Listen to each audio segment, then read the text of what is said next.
Hello and welcome to another day in the life of a first-year nursing student, digital artist, and someone just trying to get through life day by day. And today is a Monday pero wala kaming pasok kasi may meeting ang mga teachers.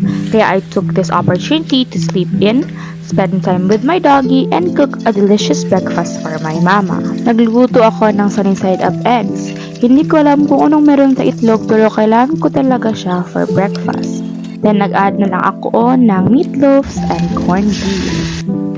And of course, it's not a Filipino breakfast if there's no rice. Naisip ko din na pagtimplahan na lang si mama ng coffee at Milo para sa akin para complete na talaga ang aming breakfast.